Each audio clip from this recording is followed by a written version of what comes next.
37 Attack on Titan theories, 7 levels. I've put together the darkest Attack on Titan iceberg. We have everything from well-known disturbing aspects of the lore to the darker disturbing elements you've never even noticed. Let's start at the tip of the iceberg. Level 1. True nature of the Titans.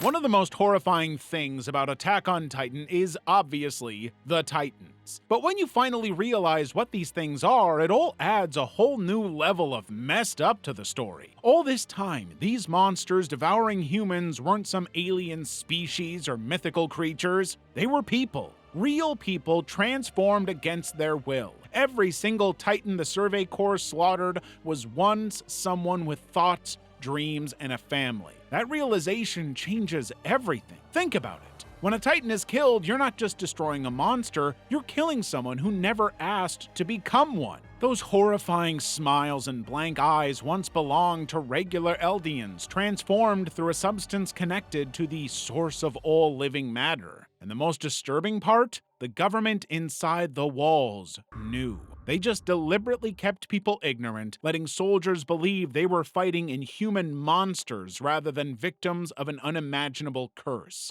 They were encouraging a genocide that nobody even knew about. Then there's Marley, using these transformed Eldians as literal weapons of war. They force people to inherit Titan powers, knowing it will kill them in 13 years. They parachute innocent Eldians onto enemy soil and inject them with serum to create instant armies of Titans. They've basically kidnapped people and turned them into disposable monsters destined to be killed. It's so messed up. Even the walls are made of hardened Titans standing shoulder to shoulder for 100 years.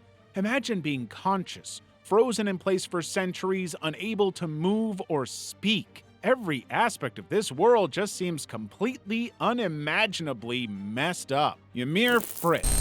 According to her origin story, Ymir Fritz began as nothing more than a slave in an Eldian village 2,000 years before we get to the events of our story. She was blamed for freeing a pig and ended up fleeing from hunting dogs and soldiers before eventually falling into a mysterious pool beneath a massive tree. Suddenly, a spine-like organism fused with her, triggering the first Titan transformation ever. That's horrifying enough, but her origin gets even darker. King Fritz immediately exploited her newfound powers, making her build bridges, cultivate lands, and crush Marley's armies. He doesn't want to hunt her anymore, he's just using her as a weapon of mass destruction. He ended up impregnating her, producing 3 daughters. It genuinely just gets worse and worse for her. Eventually, 13 years later, she intercepted a spear meant for King Fritz and died from her wounds. But even in death, she was still abused. The king ordered her daughters to consume their mother's corpse in front of a gathered crowd to split Ymir's powers between them, which became the 9 Titans. This basically sums up her entire existence. She was just an item of exploitation at every single turn. She was enslaved in life, consumed in death, and manipulated for 2,000 years in the afterlife, and she had absolutely no choice but to just go along with it. Level 2. Armin's parents killed by the MP. The official story is that Armin's parents died in the operation to reclaim Wall Maria. That could not be further from the truth. In reality, they were victims of the 1st Interior Squad of the military police shot dead for their crimes. Or should I say, crime. They had become obsessed with the idea of what lay beyond the city walls and built a hot air balloon to escape, to see the forbidden outside world. But Gelsanis, a military policeman tasked with maintaining the peace within the walls, personally executed them when they were discovered attempting their escape. The truth only surfaces years later during Xenis's interrogation by Levi and Hanji, where he confesses to multiple murders, including Armin's parents, proudly claiming they were maintaining order. The military police decided to totally erase their story, replacing it with a convenient lie about deaths during a military operation. Anybody who questioned or contradicted the regime would be eliminated in exactly the same way. But Armin never actually finds out about any of this. He never discovers what happened. Of course, he inherited his parents' curiosity, keeping the forbidden book showing oceans and deserts, and talking endlessly with Eren about seeing the outside world someday. But he always bought the sanitized narrative and unwittingly carried forward the very dream that got them killed. It's a pretty tragic irony. Armin's tactical mind, the very intellect that makes him valuable to the Survey Corps, comes from his parents whose intelligence was deemed threatening enough to require execution. Their deaths represent the total elimination of free thought in the city, the crushing weight of an authoritarian regime in this prison. Marlene, Samuel, Daz. There's a lot of characters in Attack on Titan, but minor characters like Marlene, Samuel, and Daz represent war's most honest truth. Most soldiers die as statistics, not heroes. Marlene appears briefly as a scout squad leader during the Battle of Shiganshina, commanding troops against Zeke's smaller Titans. Her presence is almost imperceptible in the anime. She fights, perhaps dies, and the story just carries on without pause. The camera never lingers on her face long enough for viewers to form an attachment. She's expendable from the outset. Samuel made his first appearance in episode 3 of season 1 as one of many frightened cadets.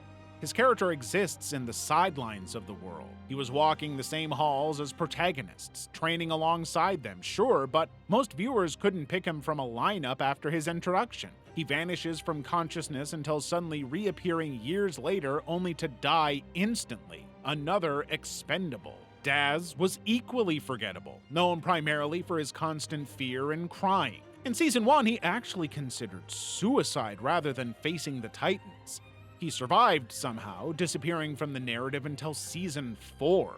The writers expected some kind of emotional impact when he died alongside Samuel, but many viewers couldn't even recall who they were. The horror lies not in their deaths, but in how disposable they were, like real life. Former comrades Connie and Armin kill them without any real drama in season 4, barely pausing to acknowledge their shared history. These characters trained together, ate together, feared together, then one day became nothing more than obstacles to eliminate. Their existence is just background noise, creating the illusion of a populated world. They live, they die, and the story continues uninterrupted, just as real wars consume countless unnamed faces daily. And while you're here, if you want our story to continue with more videos, don't forget to like and subscribe. Level 3. Ymir had no name. There's no more important figure in Attack on Titan history than Ymir Fritz, but that isn't really her name, or at least that we know of. She actually had no name at first, since she was just considered property, another nameless slave in an Eldian village conquered by King Fritz. Because she was just a slave, they decided she didn't need any kind of name. Even when she allegedly freed the pigs from their pen, she wasn't called by name, but treated as a possession. That's basically the first step in her brutal life of dehumanization. As far as we know, King Fritz and his men referred to her through comrades and orders, never acknowledging her actual humanity. Even after she gained godlike Titan powers, she remained nameless in practical terms, defined only by her function to serve, build, and conquer for the king. Even her appearance is designed to delve further into this dehumanizing element of her life. Her eyes, consistently portrayed as empty dark sockets throughout most of the series, suggest a total erasure of her identity. She wasn't meant to see, she was meant to obey. So where did the name Ymir Fritz come from? Well, it probably came after her death, a label attached by historians to categorize the origin of Titan powers rather than honor the person. After all, for 13 years, she built bridges, expanded territories, and bore children for King Fritz, yet remained nameless in his eyes. So she's important, but even in death, she couldn't escape her nameless slavery. Trapped in the timeless paths dimension, she continued building Titan bodies for 2,000 years, her identity reduced to founder or slave. Ymir was really just something to call her more than an actual name. Flock. Flock Forrester entered Attack on Titan as a forgettable coward. During the Beast Titans attack at Shiganshina, he panics and suggests abandoning Commander Erwin's suicide charge plan. His fear isn't just of death, but of dying meaninglessly. Only Erwin's powerful speech convinces him to charge forward. Against all the odds, Flock survives the slaughter that kills everyone else, but this survival fundamentally changes him. He retrieves a wounded Erwin, arguing that only a devil like Erwin could save humanity. When Armin is chosen instead, something breaks in Flock. After the time skip, Flock is totally transformed. This former coward becomes Eren Yeager's most loyal follower, helping to lead the Jaegerists' movement with disturbing conviction to the point that he turns authoritarian and brutal. He publicly executes prisoners, participates in poisoning his former comrades with spinal fluid, and threatens anyone opposing Eren's agenda. He's a total psycho. However, Flock's military leadership proves tactically poor. His commands during battle are scattered and ineffective, but his ideological enthusiasm attracts many followers. It's a shift that ends up dividing the fan base pretty intensely. Some admire his unwavering dedication to Paradise Island and view him as the only one truly devoting his heart to the cause.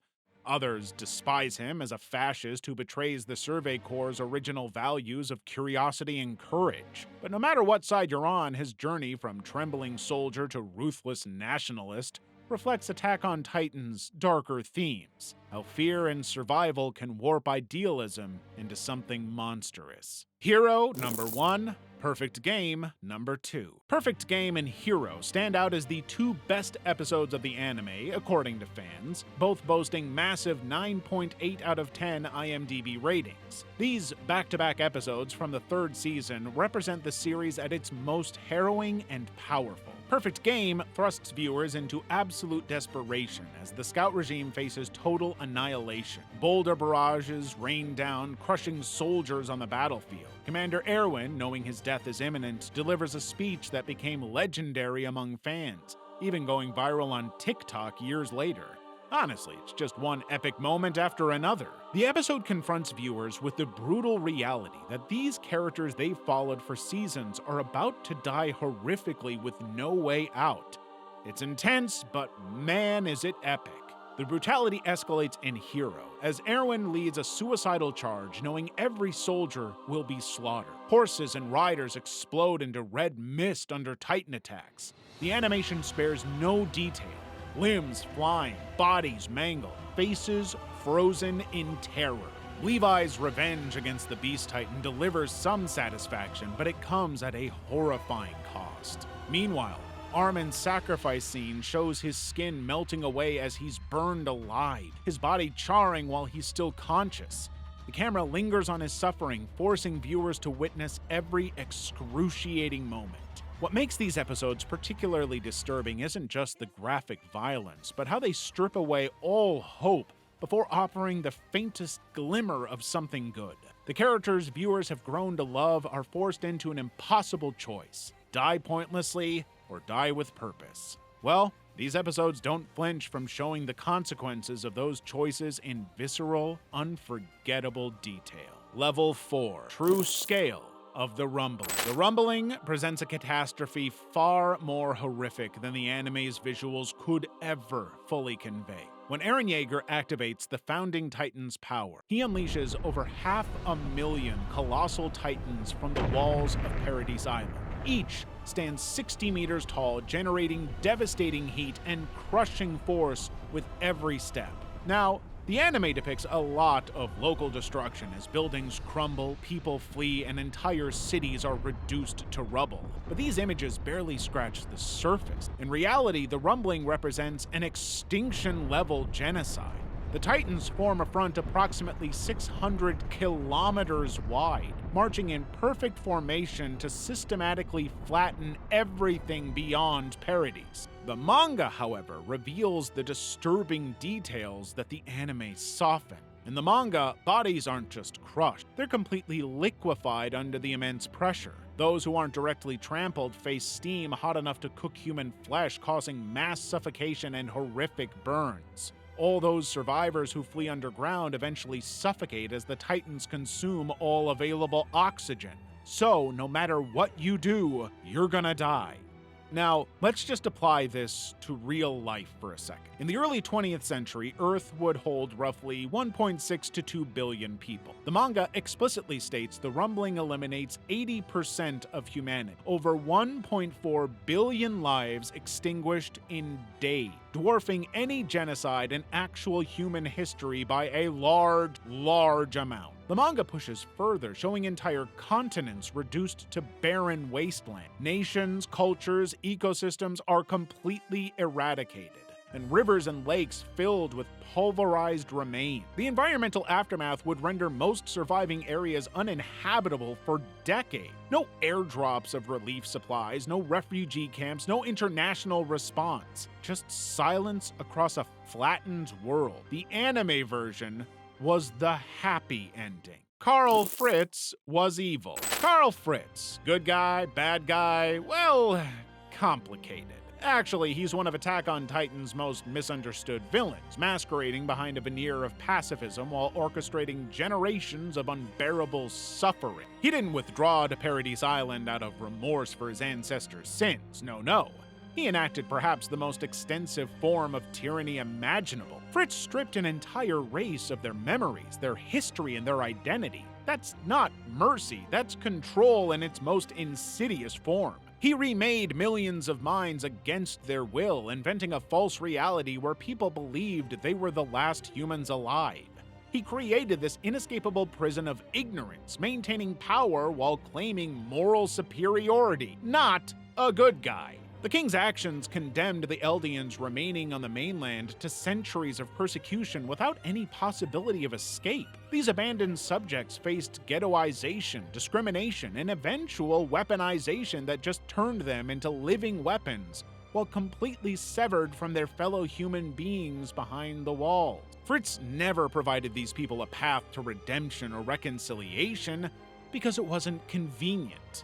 And his vow renouncing war prevented future kings from defending their people, effectively sentencing them to eventual extinction themselves. Again, that's not pacifism, but a death sentence delivered with unusual patience. The passive acceptance of destruction he engineered required his successors to watch as their citizens were devoured by Titan. Fritz's ideology warped the Rice family for generations, creating the conditions that eventually produced people like Eren Yeager. The trauma, violence, and extremism that defined the series stemmed directly from his decisions. His supposed noble sacrifice actually enabled future slaughter on an unprecedented scale. He's not a good man, he's the monster. Hallucigenia. The spine-like creature that grants Titan powers is one of the most unsettling aspects of Attack on Titan. This parasitic entity first appears when it attaches to Ymir Fritz in a luminous pool, fundamentally altering her biology and creating the first Titan. Already weird, already creepy. But what makes this creature truly disturbing is its symbiotic nature. It doesn't simply bestow power, but actively feeds on its host over 13 years, ultimately consuming them entirely. The creature's design deliberately mirrors Hallucigenia sparsa, a real-life Cambrian period invertebrate first discovered as fossil remains. When they discovered the real Hallucigenia, it was so bizarre that scientists actually reconstructed it upside down and backwards, mistaking its spines for legs and its head for its tail. The version in Attack on Titan is no less confusing, in part because there's no explanation given for what it is or why it does what it does. The thing has the bizarre ability to bond with a host's spine to create a nervous system-like structure that allows control of massive Titan bodies. The organism displays some degree of consciousness and clear self-preservation instincts, desperately attempting to reconnect with its severed hosts. That's a pretty advanced creature. So advanced that it's been called the source of all organic life. Different cultures within the series interpret it as divine blessing or a demonic curse. And to be fair, both are accurate. The worm exists in a weird state between parasite and god, with absolutely no attempt at an explanation being made. How did the Eldian race come to be? The Eldian race's origins are kind of messed up, for lack of a better word. Everything started with Ymir, the slave girl who encountered a mysterious spawn-like organism resembling the prehistoric Hallucigenius sparsa about 2,000 years ago. This parasitic creature fused with her, creating the first Titan in history and forever altering human biology in ways we're still trying to understand. When Ymir died, King Fritz forced their 3 daughters, Maria, Rose, and Cinna, to consume Ymir's corpse, passing the Titan power through cannibalism. From there, we get the first generation of subjects of Ymir, birthing descendants that are all Eldians with Titan transforming abilities. That power eventually split into 9 Titan shifters who established the Eldian Empire. So, basically, cannibalization brings power. Okay, weird, but makes sense. What's particularly disturbing about this, though, is the biological mechanism at work. One theory suggests every Eldian carries a dormant worm fragment within them, essentially making them hosts to an ancient parasite, which would explain why only Eldians can transform into Titans. Their bodies contain the necessary genetic materials for the transformation. The Hallucigenia just uses their bodies as reproductive vessels to create new ones. But even though all subjects of Ymir descend from Ymir and King Fritz, only certain bloodlines retain the royal status recognized by the founding Titan. They're the only ones who can become Titans. So there's some kind of weird genetic manipulation going on throughout Eldian history that we don't know about. We know some Eldian bloodlines were explicitly engineered, like the Ackermans, who were modified to create super soldiers equal to Titans in strength. But were the Eldians themselves a genetic experiment gone global? We'll never have an answer, so you can feel free to make your own mind up. Berserk Mode. Whenever Eren Yeager's Titan form loses control, he suddenly transforms from a disciplined warrior into something primal and savage. It's a strange kind of Berserk Mode, which comes out in moments of extreme emotional duress, marked by glowing eyes, increased muscle mass, and uncontrolled aggression that goes way beyond typical Titan behavior. When Eren battles the female Titan in the Forest of Giant Trees, his rage culminates in a feral state where he tears at Annie with sinister, inhuman persistence. His jaw swells unnaturally, muscles bulge beyond normal parameters, and inhuman roars replace any kind of coherent thought. Even the animation shifts during these sequences, with colors intensifying, line work becoming jagged, and the screen itself shaking with his fury. The Berserker state strips away Eren's humanity piece by piece. His movements become less calculated or human and more bestial. His limbs regenerate into distorted forms, and his face contorts into expressions that exceed human emotional ranges.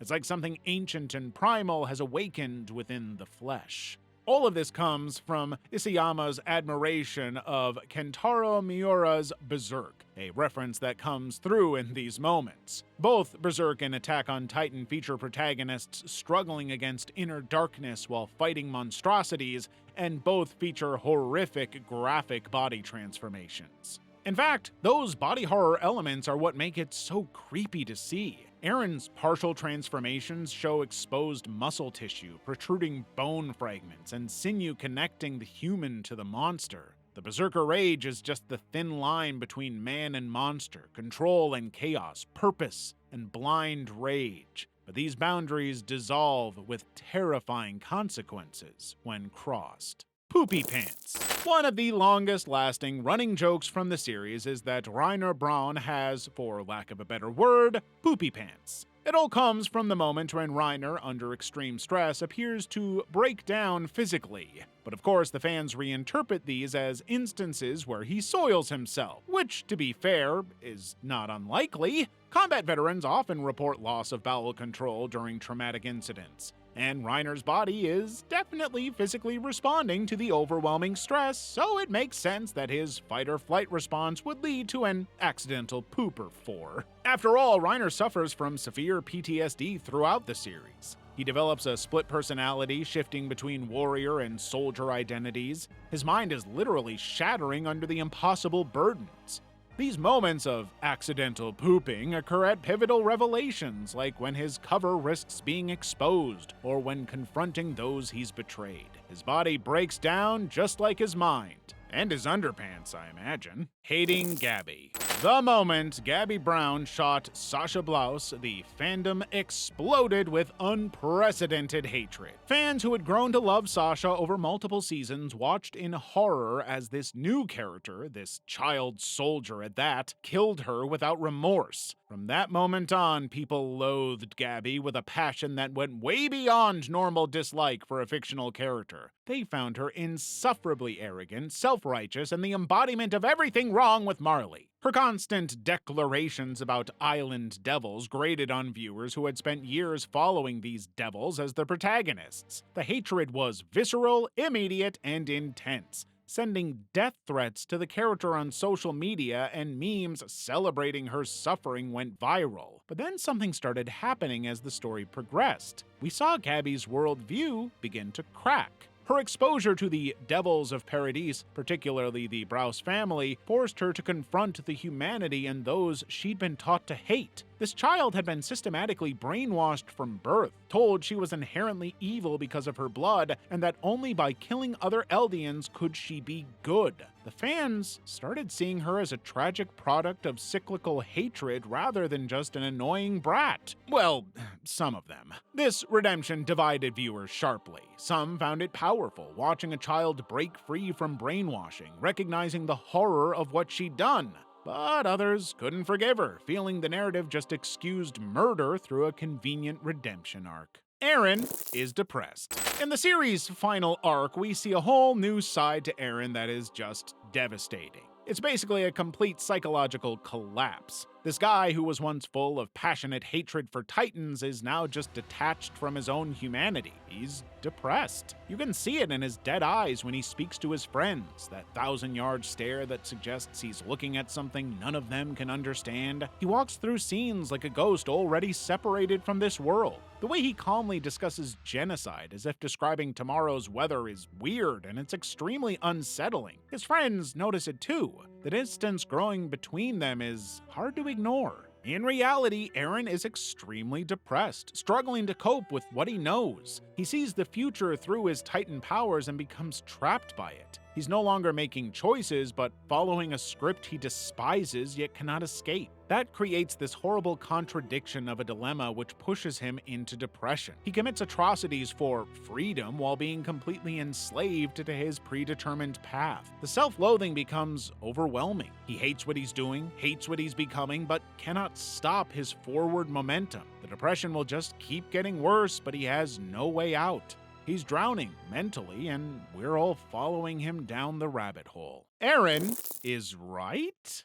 There are tons of things that divide Attack on Titan fans, but one of the biggest? Eren's decision to activate the rumbling. A good chunk of people genuinely believe his genocide was justified, necessary even, because Paradise has no other options to resolve their problems. The world was preparing to exterminate the Eldians, and after centuries of hatred, diplomacy had failed repeatedly. So the argument becomes that when faced with us or them, Eren made the only logical choice to protect his people, his friends, his home. But that's where things get uncomfortable. We're talking about fans actively cheering for global genocide. They celebrate the deaths of billions because those billions existed on the other side. They call Eren a hero even as he crushes children under colossal Titan feet. They're overlooking mass murder because it's framed as protection, which is why the opposing fans understand Eren's motivation but reject his methods completely.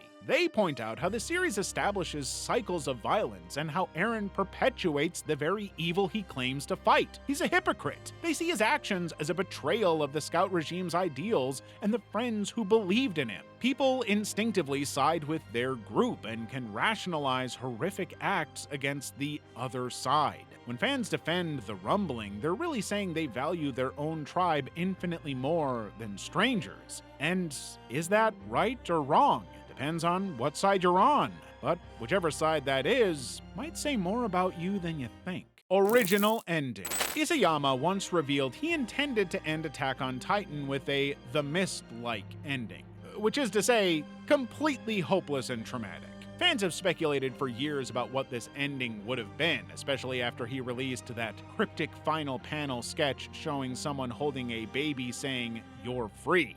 The published ending we got was divisive enough, but it seems it was significantly softened from his original version, which would have been unthinkably bleak. The original storyboards for the ending apparently depicted something far more nihilistic. Isayama had initially drawn inspiration from horror films with devastating conclusions, particularly mentioning The Mist, where the protagonist kills his companions, including his own son, to spare them from monsters, only to discover rescue was moments away. So you can see exactly what Tony was looking for. So that sketch of the baby being told you're free, what is that even referring to? Was it Eren holding his own child after completing the rumbling and exterminating all outside humanity? The irony would be brutal in that case. A child born free into an uninhabitable world emptied through genocide. Fan theories seem to believe Eren might have succeeded in his complete genocide plan, returning to hold his newborn child in a world where only Paradise Islanders remained, which would confirm that this baby would be free only through the extinction of billions.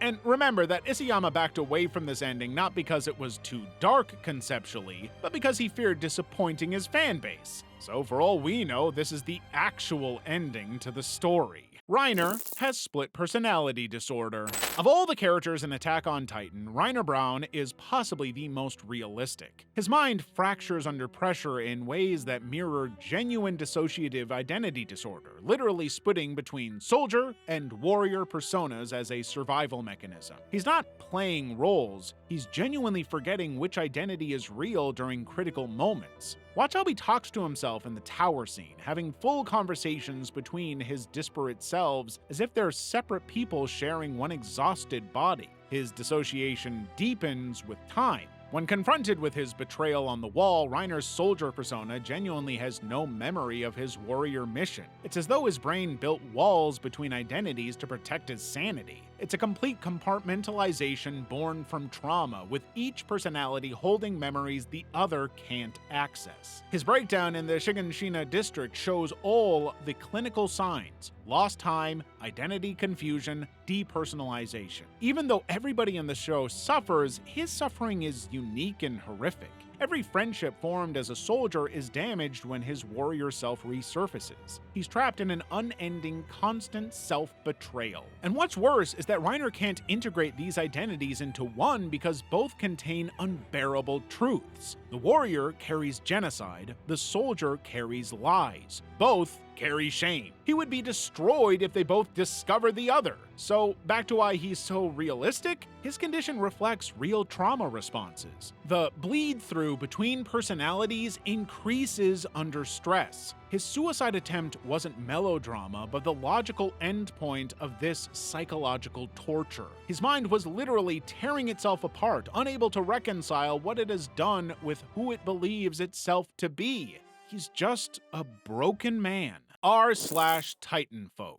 R/Titanfolk emerged as the kind of rebellious child of the Attack on Titan fandom, a splinter group created out of the users' dissatisfaction with moderation in the main subreddit. But within a matter of hours, what started as an alternative space for discussion about the series quickly evolved into something far more chaotic and unrestrained.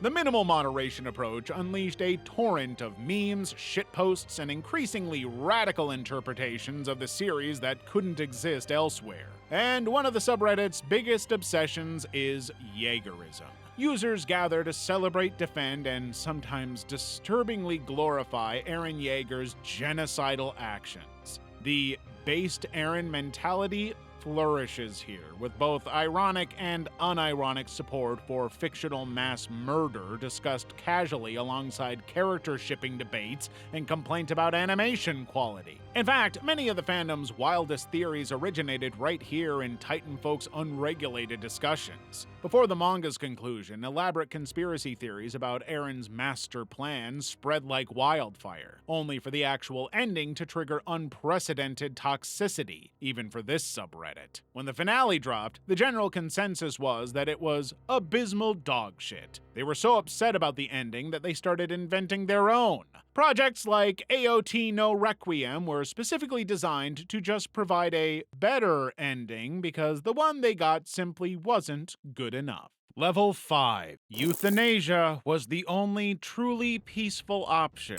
Okay, Zeke Yeager's plan wasn't just controversial. I mean, it was, but it was an existential catastrophe. He proposed sterilizing all Eldians, ensuring they die out peacefully within a generation. No more Titans, no more persecution, no more children born into a world that hates them. Let's call that what it is. It's genocide in slow motion without direct bloodshed. That's what makes it so unsettling and controversial. Zeke saw himself as compassionate, sparing future Eldians from being born into suffering. But was he right? After all, the war between Marley and Eldia had no viable end. Centuries of Titan violence created wounds too deep to heal, so forgiveness wasn't possible and integration wasn't working. The cycle of hatred kept spinning, getting worse with each generation. So at that point, what do you do when peace talks fail? When revenge is the only language everyone understands, what is the peaceful solution?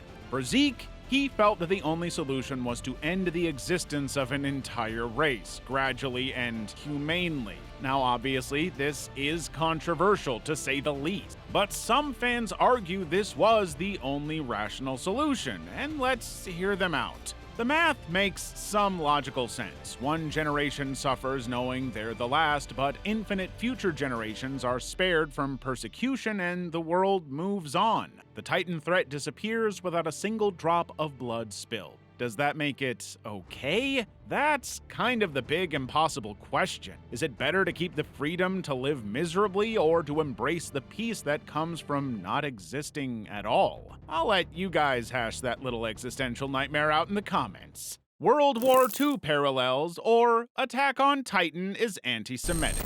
The series World War II parallels hit you immediately when you see those armbands. Eldians wear them just like the Jews were forced to under Nazi rule, marking them as different, as other.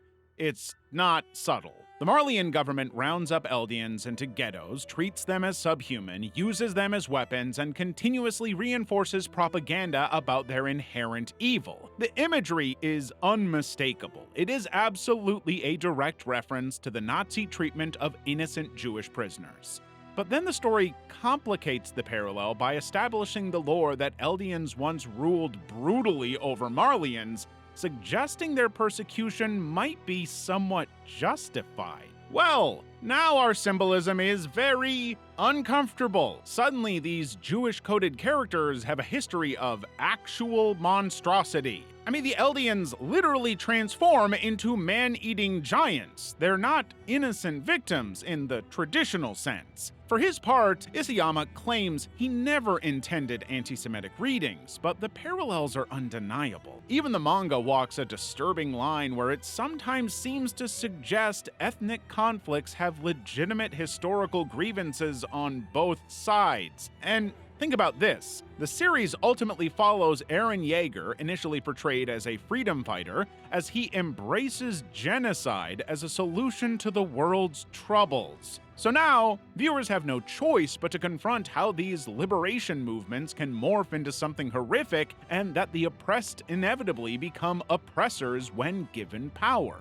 In a way, the key question of Attack on Titan is whether anyone is truly innocent in ethnic conflicts, which, if you apply it to the real world, minimizes historical atrocities and can basically be used to justify genocides like the Holocaust, which is insanely messed up. It's no surprise that many have accused Attack on Titan of being anti-Semitic. Titans don't poop, but have intestines? Titan biology is obviously fascinating, but there's a unique contradiction going on inside. We know for a fact that these giants devour humans relentlessly. We see that. But their digestive process defies all logical biological workings. The Titans don't actually digest humans for sustenance. They just consume them until their stomachs are full, then regurgitate a horrifying pile of partially dissolved human remains. Okay, makes sense. But then, when Titans are cut open, you can clearly see they have intestines and digestive organs. In fact, their anatomy appears pretty humanoid inside, with recognizable organs and systems, but these organs serve absolutely no purpose. The Titans don't extract nutrients from humans, don't process the organic matter, and certainly don't poop anything out. Those intestines just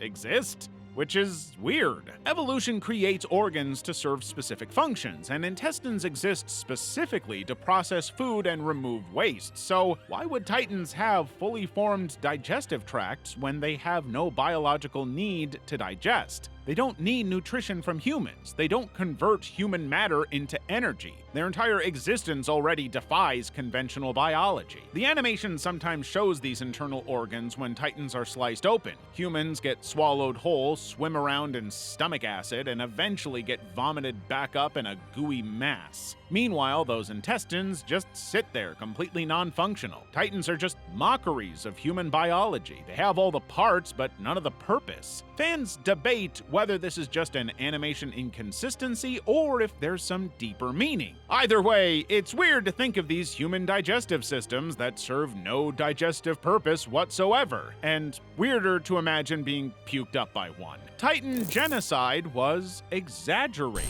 The so-called Titan genocide perpetrated by ancient Eldians might be history's greatest fabrication.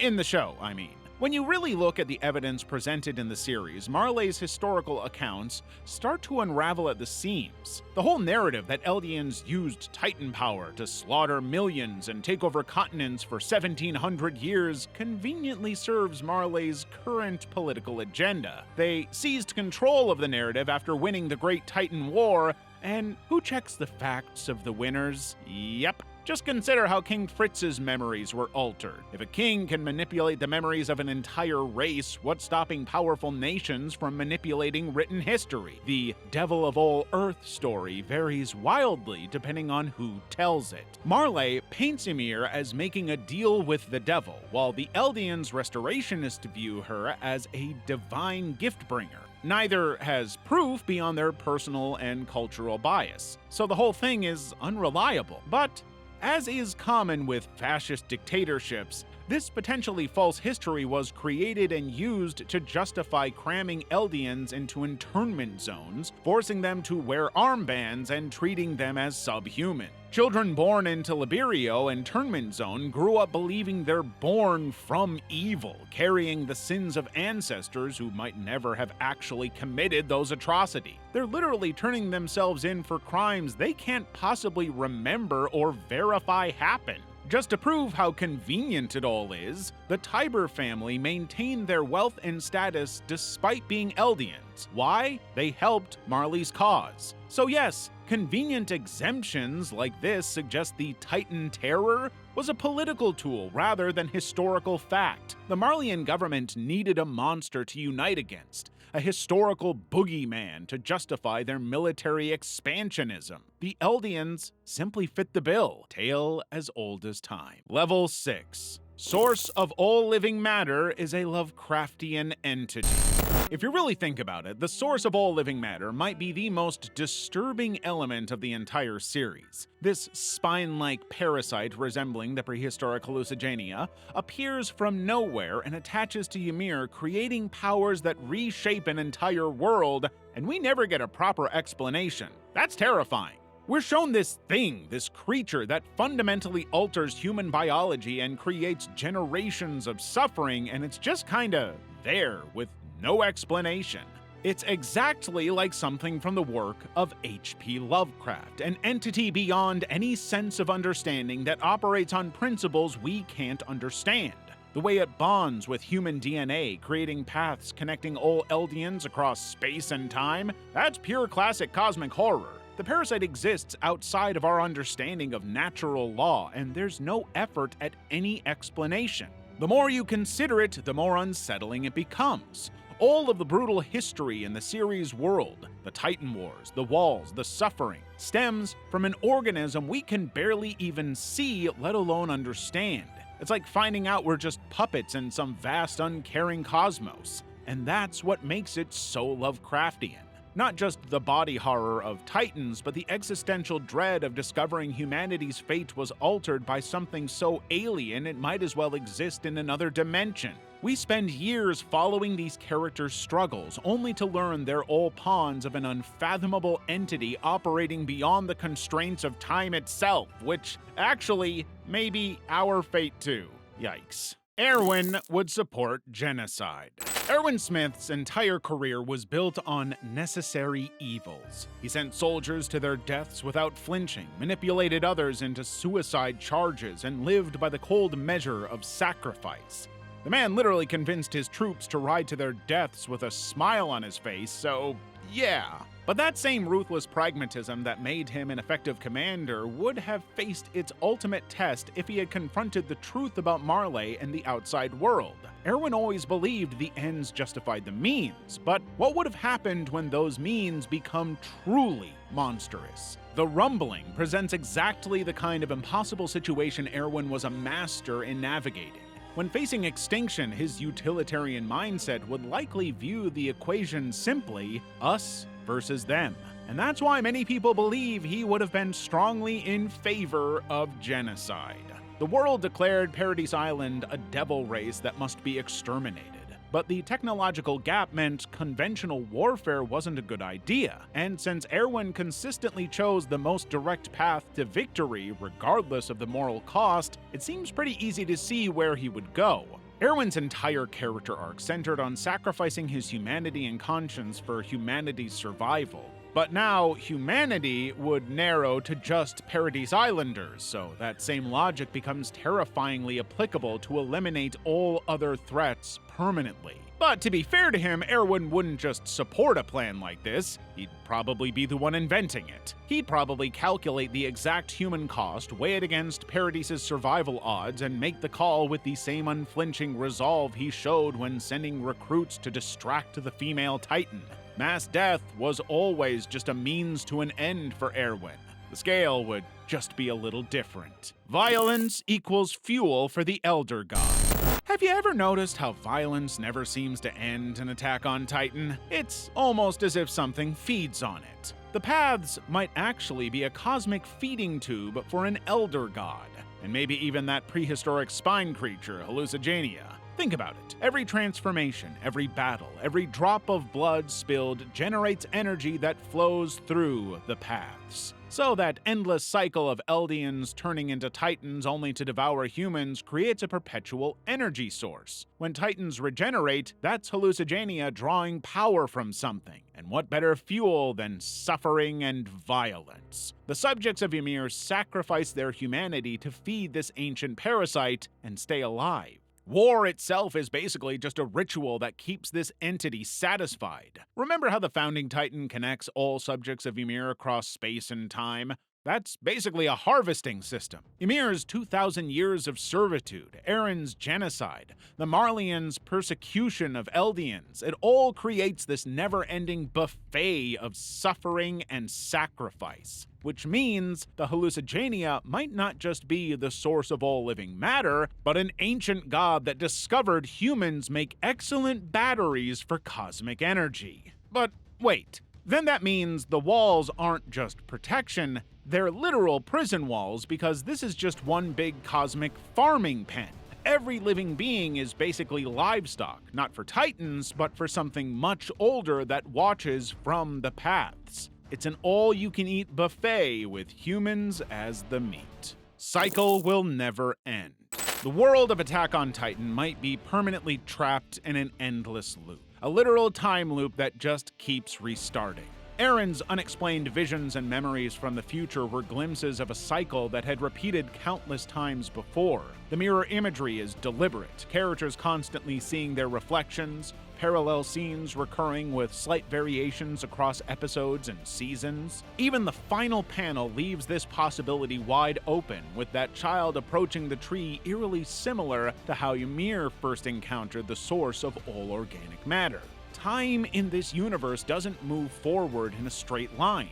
It bends back on itself. Eren saw the future because he'd lived it before, perhaps an uncountable number of times. They were basically memories to him. The Paths realm exists outside normal time, allowing these connections across different versions of the same events. It's why certain characters seem to have deja vu moments or inexplicable knowledge about what's coming. So, okay, the cycle repeats, and that's weird. But think about this. The cycle keeps repeating despite catastrophic interventions. Eren literally destroyed most of humanity, and for what? The survivors immediately resumed fighting anyway. The rumbling, the island's destruction, the Titan powers disappearing, none of it matters in the grand scheme of things. Humans will always find new ways to categorize themselves, create new enemies, and build new weapons. The time loop just starts over. And worst of all, the characters might subconsciously know they're trapped. Those looks of resignation on veterans' faces, Eren's desperate attempts to change something, anything. The true horror of the story is that escape has never been possible. The characters struggle against their predetermined roles while unconsciously fulfilling them anyway, because they're just puppets. Why is fauna in Paradise so small? Have you ever noticed how strangely small the animals are in Paradise? It's subtle at first, but once you see it, you can't unsee it. The pigs, horses, even the wildlife are all noticeably smaller than what we'd expect in the real world. So what gives? The most obvious theory links to the dominating presence of Titans on the island. When you have predators that size roaming the land for centuries, natural selection might favor smaller animals that can hide more easily. Makes sense. Imagine generations of creatures where only the smaller ones survive. That's just evolution accelerated by terror. The entire ecosystem could have been warped by these monstrous beings, creating an island where everything exists in their shadow, literally and figuratively. But there's a darker theory that's gained traction among fans. What if Paradise isn't natural at all? Some people have speculated that the island might be an artificial creation, a kind of controlled environment like a laboratory or zoo. The walls, the isolated geography, even the carefully maintained ecological balance all point to a careful design rather than wild nature. The fauna might be deliberately kept small, perhaps through selective breeding or even genetic manipulation, to maintain some sort of bizarre experiment. This would explain why the island feels so contained, so meticulously balanced despite the chaos of the Titans. The humans themselves might be part of this experiment, living in an enclosed habitat without realizing it. The entire island is nothing but a giant terrarium with smaller animals to match the scale of the illusion. What is the Titan Forest? The Titan Forest is one of the series' most mysterious places. This massive woodland, with trees tall enough to dwarf even the Titans, serves as some pretty crucial tactical terrain for the Scout regime, but that's about all we know. Given the unnatural and bizarre scale, it seems pretty obvious that the forest has some kind of connection to Titan biology or power. Those enormous trees could have evolved in response to Titan remains decomposing in the soil, absorbing whatever energies power them and supercharging their growth. Of course, that would mean these trees literally fed on Titan corpses over centuries, and that would mean the Scout regime might be fighting among the physical manifestation of countless dead Titans. Kinda grim. But we can't talk about the forest without highlighting Ymir's original encounter with the source of all living matter at a tree. There's a possibility that this forest represents a thin spot between our world and the metaphysical paths dimension, as if these trees are some kind of signal or antenna, linking physical reality to the realm where all Eldians connect. Imagine walking among trees that are silently channeling the consciousness and memories of countless people across time. Or maybe the trees themselves are dormant Titans, frozen in time until some trigger awakens them. Thousands of Scout Regiment soldiers have used these trees for refuge, never suspecting they might be resting on the very entities they've sworn to destroy. Honestly, with no answers, it could be anything, but probably nothing good. Future Eren in Season 1. There's a popular theory that in Season 1 of the anime, Future Eren was using the Founding Titan's power to influence the past, which, if true, means that nothing in those early episodes is as simple as it looks. That dream in Episode 1 where Eren saw things he couldn't possibly know suddenly feels like foreshadowing and more like a direct message from his future self.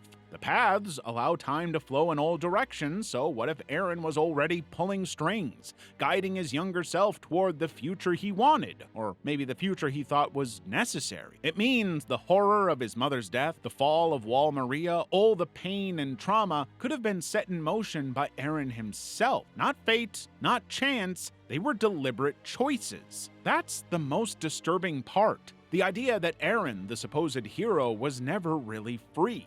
Maybe none of them were. Every outburst, every desperate act could have been nudged by a version of Eren who already knew how it all had to play out. If this theory is true, then the entire cast was trapped in a loop. Looking back, every flashback, every strange vision becomes a clue that Eren was always the one in control of the situation. He was there all along. Rumbling audio.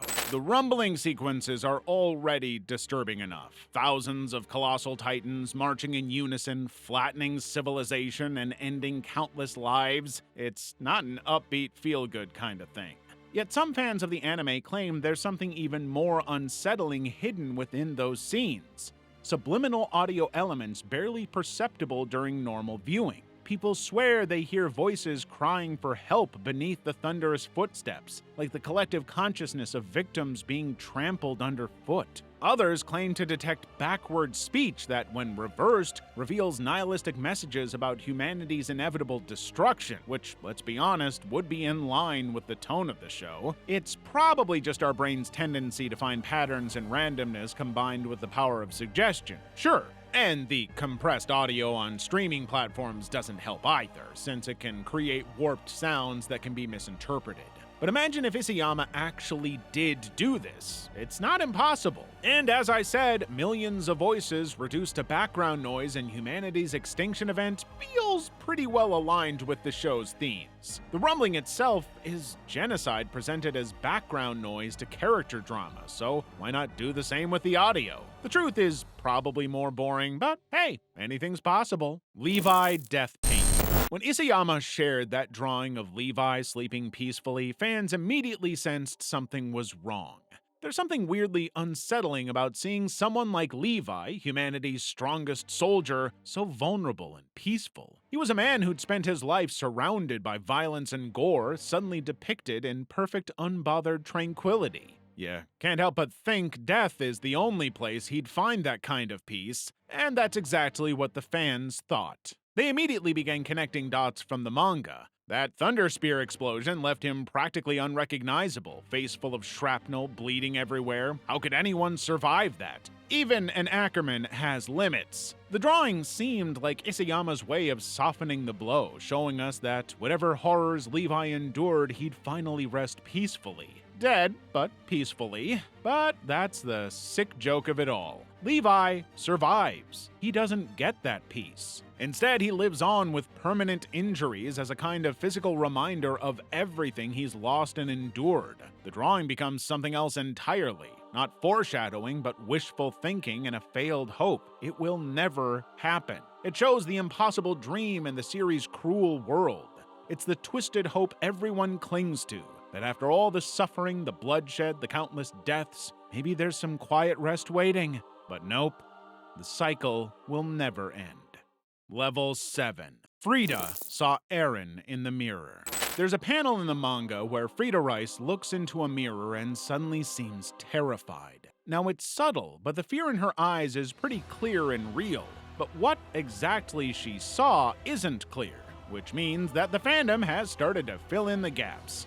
Fans have speculated that in that moment she saw Eren Yeager, her future killer, through the powers of the founding Titan. After all, the Path's dimension, which connects all Eldians, doesn't follow the rules of normal time. Past, present, and future can overlap. So it's entirely possible that Frida might have caught a glimpse of Eren's monstrous future self, maybe even the skeletal form that would destroy the world.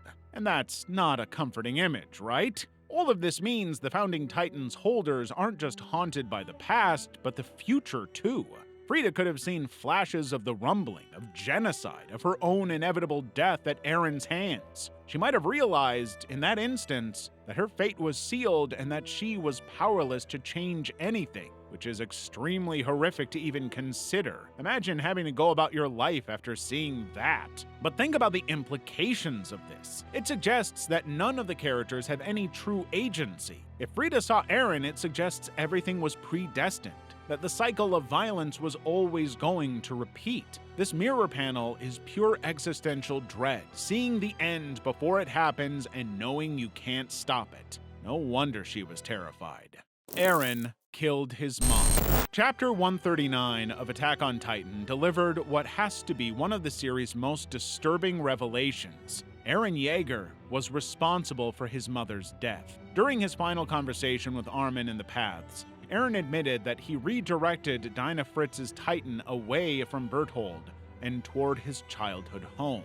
By saving Berthold, Eren ensured the continuation of the timeline he'd already experienced. Berthold needed to survive to pass the Colossal Titan to Armin later, maintaining the chain of events leading to Eren accessing the Founding Titan's power. It had to happen, or a butterfly effect situation would occur.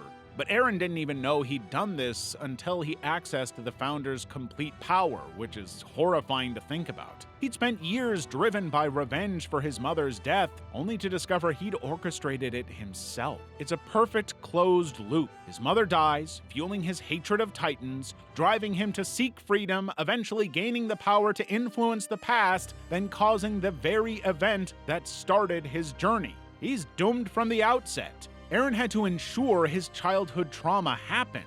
He had to watch his younger self witness his mother's brutal death, and he couldn't change any of it, because it had always happened that way. He's a prisoner of his fate. Despite all his power, he's trapped within a predetermined timeline, forced to create his most painful trauma over and over. Pretty grim stuff. Ymir rebirth theory. So we know that the Paths dimension created this bizarre limbo where Ymir Fritz remained for 2,000 years, silently molding all of these titans with her bare hands. Never resting, never speaking, just serving the people in control of her. That's 2 millennia of conscious slavery after death, an unthinkable punishment. But some fans believe Ymir found freedom when Mikasa killed Eren. They said that her subtle smile was a signal of her release from this unhealthy attachment to King Fritz. But did she really escape? The curse bearing her name still had some physical effects on shifters, who deteriorated as they approached their 13-year limit. So if the curse remained in force, then Ymir's consciousness might have too. But the Ymir rebirth theory offers an even darker possibility. Fans suggested that she'd be reincarnated as Historia's baby. Imagine being reborn immediately after witnessing humanity's near extinction that you helped cause. It's not the kind of existence that anybody would want to suffer through. We're talking about a newborn carrying 2,000 years of trauma, inheriting both the Beast and Founding Titan powers. One of the most disturbing interpretations suggests Ymir never truly escaped. Her soul remains chained to the Paths, owing to her unwavering servitude to King Fritz. Even after the Titan powers ended, part of her consciousness might still linger in that sandy dimension, bound to a world that only brought her suffering. And I think we can all agree, the only thing worse than eternal imprisonment is the illusion of freedom while still being trapped. Power of the Titans is extraterrestrial. What is that glowing centipede? The source of all living matter. Okay, but what is it? The story never scientifically explains where this being came from and how it had the ability to cause so much unthinkable suffering. Maybe it's not even of this world. The creature just defies natural explanation. When it fused with Ymir and that ancient tree, it didn't just give her physical abilities, it connected her to an entire other dimension. That's not how parasites work on Earth, obviously. So it must be extraterrestrial in some way, right? Obviously this is fiction, but still, what kind of Earth-evolved organism could possibly do that? This cosmic horror element is what pushes Attack on Titan from a simple war story into something more terrifying. The story is all about humanity being manipulated by forces beyond our comprehension, which is why fan theories suggest this entity represents the peak form of life itself. Okay, but what if it's more than that? There's enough evidence to suggest that this is something ancient or alien, using humans as vessels, caring nothing for the genocides and suffering it causes. We just don't know where it came from or what it wants. Eren wrote history. Let's just say it. Eren Yeager didn't just participate in the story of Attack on Titan, he wrote it. Through the combined powers of the Attack Titan and Founding Titan, Eren created a closed time loop where past, present, and future existed simultaneously. The Attack Titan's ability to access future memories allowed Eren to see everything that would happen, while the Founding Titan gave him the power to ensure it did happen. He was always in control, right? Think about it. Eren manipulated his own father by selectively showing him future memories. He only revealed what would make Grisha act according to his plan, killing the Rice family and passing the Titans to Eren. When Grisha hesitated, it was Eren who pushed him forward. The son influencing the father who influenced the son. It's a circular reality orchestrated by Eren, which means that every decision anyone made in the story was potentially shaped by Eren, good or bad. We see him in the Paths dimension, where all Eldians connect across time and space. From there, Eren could alter memories, modify bodies, and control actions. That's an insane amount of power, and it will have a massive butterfly effect on everything. That's not just changing history, it's authoring it. Every character's choices, suffering, and death were predetermined by Eren's vision. Even Eren himself was trapped in his own loop. His desperate pursuit of freedom resulted in him becoming the ultimate prisoner to his own predetermined narrative. He caused his own trauma. He wrote himself into his own story as both protagonist and antagonist. Attack on Titan is his story in every single way.